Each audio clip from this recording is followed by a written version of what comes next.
Bueno, tenemos que hablar de inflación, tenemos que hablar de números y tenemos que hablar de un nuevo informe que dice que en el primer bimestre de 2026 los alimentos escalaron en los barrios. En febrero en el conurbano aumentaron los precios de los alimentos un 8,7%. Para que se den una idea, una familia de 2 adultos y 2 hijos pequeños en febrero necesitó 625.000 pesos, un poquito más, 625.272 pesos, equivalente a 2 salarios mínimos para cubrir sus alimentos indispensables y no caer bajo la línea de indigencia.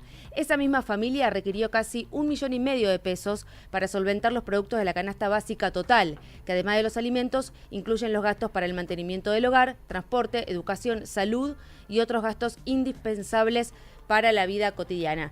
Y esto lo que trae es aparejado un cambio en cómo consumen las familias y cómo hacen esas compras en los barrios. Ya no se hacen compras prácticamente ni siquiera semanales, sino que se hacen compras por día y esas compras se van acotando cada vez más. La compra hormiga. La compra hormiga. Y lo que te alcanza vas comprando.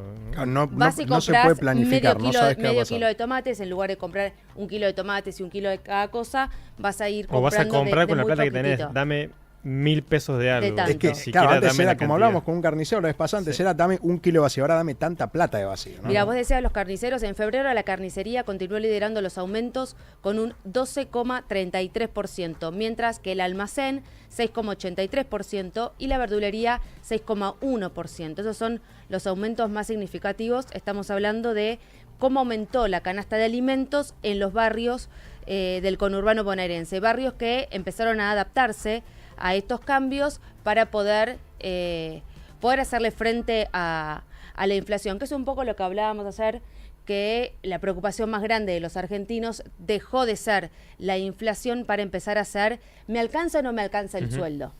Estamos en comunicación telefónica con Isaac Rudnick, él es director del Instituto de Investigación Social, Económica y Política Ciudadana, para hablar justamente de este tema y para que nos cuente un poco cuál es su percepción de este panorama. ¿Cómo estás, Isaac? Hola, buen día, un gusto hablar contigo.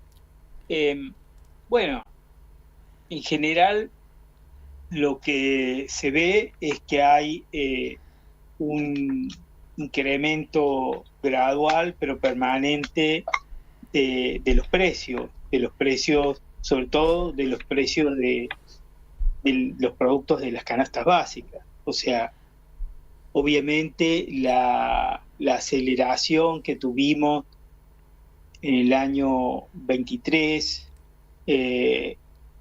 no es y principios del primer semestre del 24 no estamos en el mismo nivel de aumentos permanentes y de una magnitud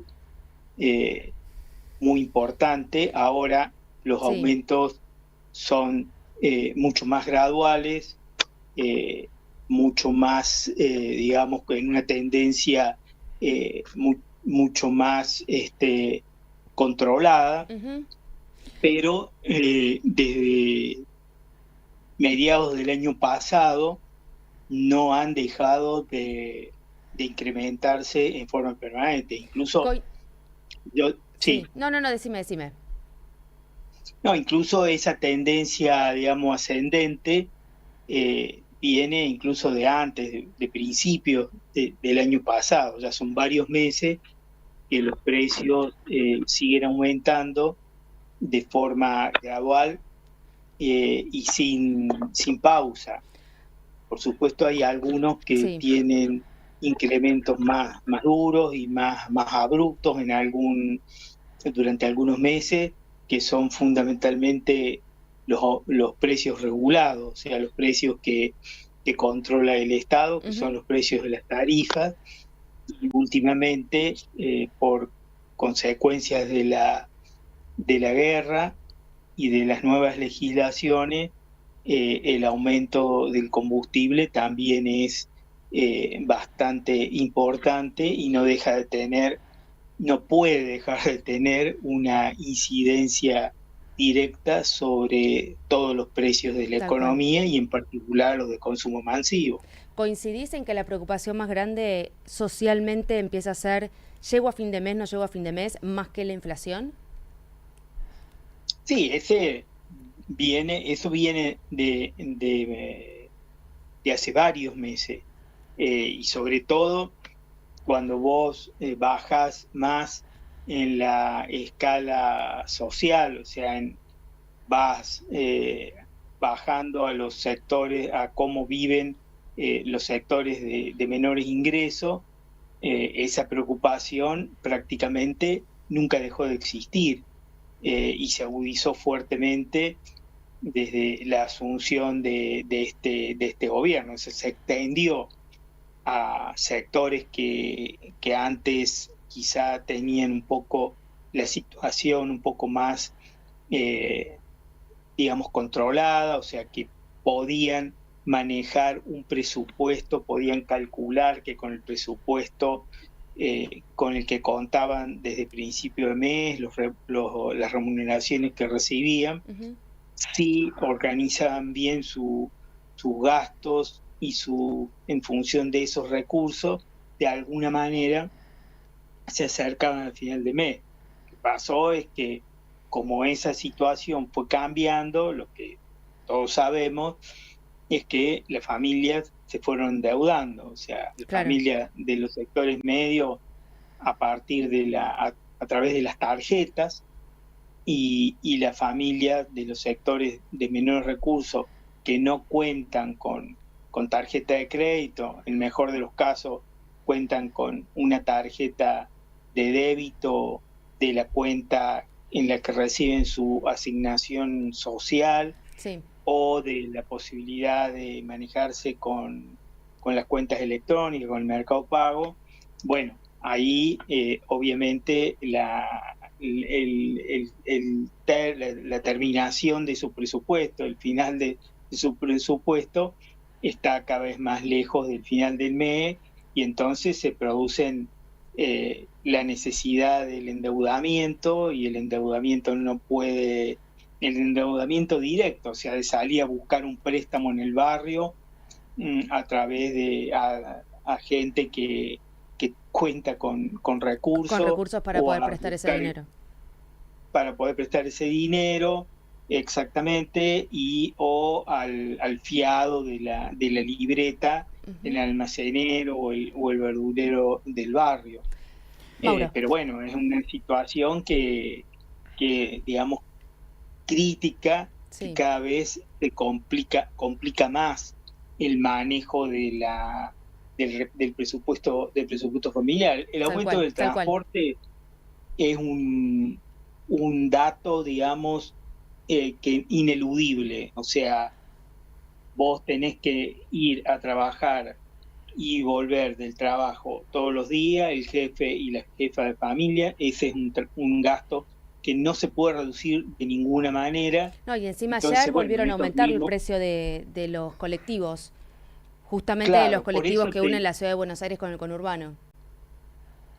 Por eso te mencionaba justamente el ejemplo del transporte. Entonces, ese aumento que se produce en estos días, que se suma a otros que vienen dándose mes a mes, y que seguramente se van a incrementar, porque como se incrementa el precio del combustible, inevitablemente el transporte aumenta, el transporte público aumenta, y eso incide sobre cómo va a manejar el jefe y la jefa de familia el presupuesto, que sigue siendo más o menos el mismo. ¿Qué tal acá? ¿Qué tal, Isaac? Acá Mauro Embe te saluda. Efectivamente, bueno, vemos que si bien, como bien decías, la inflación está a la baja, que eso se traduce también en que uno de los principales motivos es que se ajustó la demanda, digamos que no se consume porque no hay plata, no hay pesos y demás. Esta dificultad que tienen las familias para poder afrontar el día a día, que ya más que planificación mensual es planificación diaria o semanal, ¿se puede traducir en un descontento político fuerte o va a quedar ahí en la duda o en, si se quiere, el dolor de esta situación? ¿Puedo decir que se puede traducir se puede canalizar políticamente esto? ¿Se va a canalizar? Contra el gobierno, digo, ¿no? Porque, bueno, es la política económica del gobierno.